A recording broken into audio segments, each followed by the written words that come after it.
सभी फार्मर भाइयों को नमस्कार।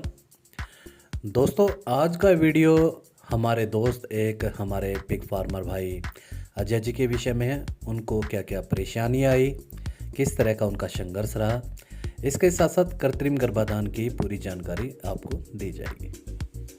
नमस्कार फार्म भाई, मैं अरुण कुमार आप सभी का स्वागत करता हूं इंडियन पिग फार्मिंग जुमला नरुखड़ी रोड डिस्ट्रिक्ट करनाल हरियाणा में।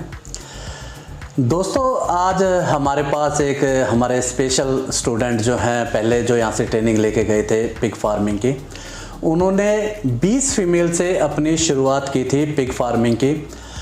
और जब अब उनको एक्सपीरियंस हो चुका है फार्मिंग को किस तरह से चलाना है, किस तरह से आगे बढ़ाना है, अपने फार्म को प्रॉफिट की तरफ कैसे लेके जाना है, किस तरह से आपको फीमेल की डिलीवरी करानी है, किस तरह से क्रॉसिंग करानी है, किस तरह से एनिमल को कास्ट्रेशन करना है, फार्म की शुरुआत से लेके अब तक का इनका एक्सपीरियंस जानेंगे। क्योंकि समय समय पर अलग अलग चुनौतियों का सामना करने के बाद ही एक फार्मर सफल हो पाता है।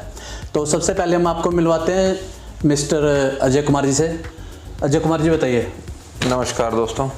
नमस्कार सर। आपकी शुरुआत कैसी रही फार्मिंग की? शुरुआत अच्छी रही सर, काफ़ी अच्छी रही। आपको किसी तरह की परेशानी आई? कुछ परेशानी तो आती है। देखो जी, एनिमल्स लाइफ स्टॉक का काम है, परेशानी भी आएंगी, जानवर बीमार भी होएगा, चोट भी खाएगा, सारी चीज़ें आई। कुल मिला के एक्सपीरियंस काफ़ी अच्छा रहा। जब आपने ट्रेनिंग की उससे पहले आप पिग को, एक सूअर को क्या समझते थे, ट्रेनिंग के बाद क्या समझा, और अब जब आप फार्मिंग करते हुए लगभग 1 साल हो चुका है, अब आप इसको व्यवसाय के रूप में क्या समझते हो?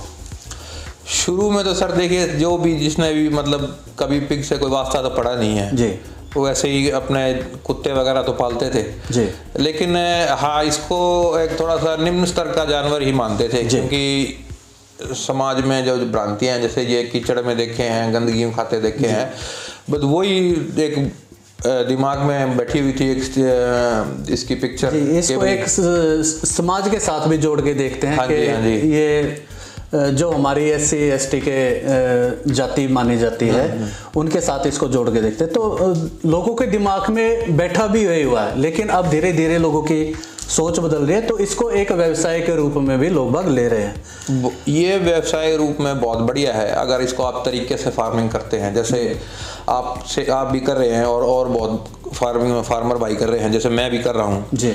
तो हम इसको एज ए सिर्फ फार्मिंग ना लेके इसको प्रॉपर बिजनेस की तरह लें। जी भाई, हम एक बिजनेस को लेते हुए सारी चीज़ का नाप तोल के, भैया प्रॉफिट लॉस क्या है क्या नहीं है, सारी चीज़ें देखते हैं, उसी हिसाब से लें। नॉर्मल खेती के हिसाब से मत लें आप इसकी प्रॉपर ट्रेनिंग लें, आप प्रैक्टिकल ट्रेनिंग लें आप जी। आपको कहीं से भी लेनी है, आपको यहाँ इंडियन पिग फार्म से भी लेनी है, कहीं से भी आपको, वो चाहे कहीं से भी लो, लेकिन एक्सपीरियंस होना चाहिए आपको प्रैक्टिकल का। उसके बाद ही आप शुरू करें। आपको किस तरह की चुनौती आई फार्मिंग में? क्योंकि आपको भी 1 साल हो चुका है, कम से कम एक जनरेशन तो आप निकाल चुके होंगे, अभी सेकंड जनरेशन में होंगे। निकाल चुका हूं जी मैं। जी, तो आपको क्या क्या चुनौती आई अब तक? पहले तो मैं बता देता हूँ आपको। पहले तो हमने जो कंस्ट्रक्शन करी उसका भी कुछ ज़्यादा सा कुछ आइडिया नहीं था जी। कुछ यहाँ देख गए, कुछ और फार्मों का देखा, अपने हिसाब से कंस्ट्रक्शन कराई हमने जी। और उसके बाद क्या था कि जब हम जानवर लेके गया मैं जी, तो शुरुआत में जैसे एनवायरनमेंट चेंज हो गया, फीड चेंज होगी जी, तो कुछ दिन आगे पीछे, कुछ दिन खाना नहीं खाया, कुछ सिर्फ दिक्कत तो ये खाना ना खाने की थी, क्योंकि चेंज हो गया ना एनवायरनमेंट पूरा। अच्छा, फिर एक फीमेल है वो बीमार हो गई थी, उसका ट्रीटमेंट करा। जैसे हम भी नए थे तो हिट एंड ट्रायल वाले थे जी, कभी कोई इंजेक्शन लगाया, कभी भाई उसने। अच्छा, आखिर में तो फिर हम उसको सीरन से हम पानी पिलाने लगे। मैं भाई इसको बचाना ही है कैसे न कैसे जी। फिर उसको डॉक्टर ने बचा लिया जी, लेकिन हम भी जिद्दी थे। मैं कहा भाई अभी नए ले आए हैं इतना, मैं कहा कुछ ना कुछ तो करना ही है। बिल्कुल, बच गई वो। ठीक है, अब वो प्रेग्नेंट भी है जी। अच्छा, लास्ट टाइम में उसका वेट बहुत कम हो गया था, इसलिए उसको हमने आगे प्रेग्नेंट नहीं करवाया था जी। इस बार वो उसका वेट ओके है, ऑलरेडी वो 100 के आसपास है जी। अब वो होपफुली अच्छे बच्चे देगी जी। अभी प्रेग्नेंट है। क्रॉसिंग से रिलेटेड कोई परेशानी आपको आई हो? क्रॉसिंग से रिलेटेड आई थी सर। जैसे एक मेरा बोर था, हम भी नए थे तो हमने ध्यान नहीं दिया, तो वो उस दौरान चोट खा गया था जी, उसकी टांग टूट गई थी जी। तो उस वजह से हालांकि उसने काफ़ी क्रॉसिंग कर दी थी, 7 से 8 फीमेल, तो उसका बड़ा इलाज करा हमने, टांग वांग तो उसकी ठीक कर ली हमने। अब थोड़ा कमज़ोर, हाँ अब वो खड़े होने की स्थिति में आ गया है जी। डिलीवरी आपने खुद अपने आप कराई? डिलीवरी अपने हाथ से कराई सर। किसी तरह की कोई परेशानी आई आपको डिलीवरी कराने में? नहीं, ऐसा कुछ भी नहीं था, कोई भी बच्चा नहीं फंसा, नॉर्मल डिलीवरियां सब की, सब ने टाइम से जैसे प्लेसेंटा अपना निकाल दिया और कोई भी दिक्कत नहीं आई। बच्चों की एवरेज क्या आई आपके फार्म पर? बच्चों की सर मिनिमम एवरेज हमारे पास 8 और 9 के बीच में आई। 8 और 9? 8 तो थे ही थे। देखिए फर्स्ट टाइमर फीमेल की बहुत अच्छी एवरेज है, अगर 8 और 9 के बीच में आप विनिंग रेट ले रहे हो। इसके बाद हमारे जो फार्म पर सबसे जरूरी प्रक्रिया होती है कास्ट्रेशन की। कास्ट्रेशन आप खुद करते हो अपने एनिमल? कास्ट्रेशन खुद करता हूँ सर। किसी तरह की कोई समस्या? नहीं, कोई समस्या नहीं सर। तो आपको ट्रेनिंग जरूरी लगी या ट्रेनिंग के बाद आपको कोई फायदा मिला, या बिना ट्रेनिंग के आप करते तो आपको किन किन समस्याओं का सामना करना पड़ता है, या ट्रेनिंग के करने के बाद आपको उन समस्याओं से जूझने में सहायता मिली या नहीं मिली? मिली सर, बिल्कुल। ट्रेनिंग तो बहुत ही ज़्यादा ज़रूरी है जी। बिना ट्रेनिंग के तो ये आप कर ही नहीं सकते। आपको ये भी नहीं पता होगा भाई हमने जो स्केपल जो होता है, जो ब्लेड होता है, उसको यूज़ कैसे करना है। जी, सर्जिकल ब्लेड आपको लगाना भी नहीं आएगा जी। भाई ये तो बिल्कुल पिन टू प्लेन वाली बात मैं बता रहा हूँ आपको भाई, छोटी से छोटी चीज़ से बड़ी से बड़ी चीज़ तक ये सारी प्रैक्टिकल ट्रेनिंग में हमने सीखी है और उसी का फ़ायदा मिला है जी। और अगर कोई भी जरूरत पड़ती है तो हमने आपको फ़ोन करा ही है जी कि भाई आप बताओ। अभी आप भविष्य में इस बिजनेस को क्या देख रहे हैं? भविष्य बहुत उज्जवल है सर।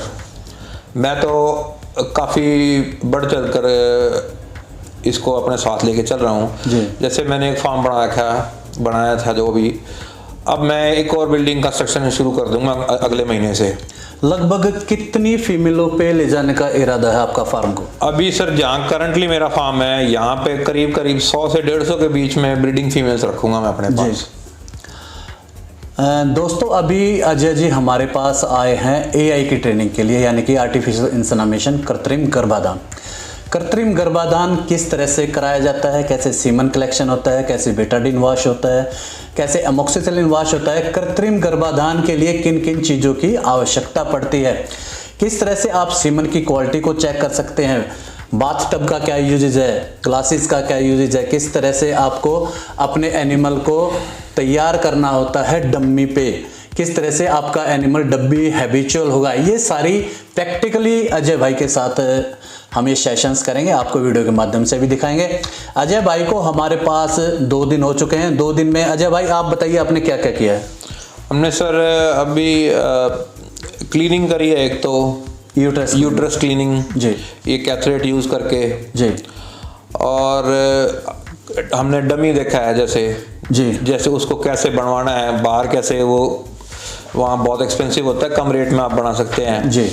किन किन चीज़ों की आवश्यकता पड़ेगी, आप क्या क्या चीज़ें हैं, सारी वो चीज़ हमने लिखवाई भी हैं सर ने, सारा कुछ बना के सारा डायग्राम वगैरह करके सिखाया भी है। और प्लस प्रैक्टिकल जब तक नहीं होगा तब तक आप नहीं आ पाए, आपको पता ही नहीं चलेगा भाई AI करनी कैसे है। जी दोस्तों, AI करने के लिए सबसे ज़रूरी जो आवश्यक चीज़ होती है वो होती है फीलिंग। आपको फील करना पड़ता है कैथेट किस तरह से लगाना है, किस समय वो यूट्रस के माउथ के अंदर इंसर्ट हो चुका है, कितना अंदर डालना है, किस तरह से मेडिसिन रिलीज करनी है, ये सारा प्रोसेस आपको 1 बाय 1 सीखना पड़ता है। अदरवाइज आप अपने एनिमल के यूट्रस को जख्मी भी कर सकते हैं, उसको किसी तरह का हार्म पहुंचा सकते हैं। तो दोस्तों इस वीडियो के माध्यम से हम आपको दिखाएंगे AI के सेशन किस तरह से कराए जा रहे हैं। भविष्य में AI की क्लासेस होंगी, लेकिन वो ग्रुप क्लासेस होंगी। सिंगल क्लासेस के लिए अजय जी हमारे मित्र की तरह हैं, हमारे पारिवारिक सदस्य की तरह, इसलिए इनको हम स्पेशल क्लासेस दे रहे हैं। आगे जो क्लासेस लगेंगी उनकी हम आपको डिटेल शेयर करेंगे। जो भी फार्मर भाई इन AI की क्लासेस को लेना चाहता है वो मुझसे संपर्क कर सकता है।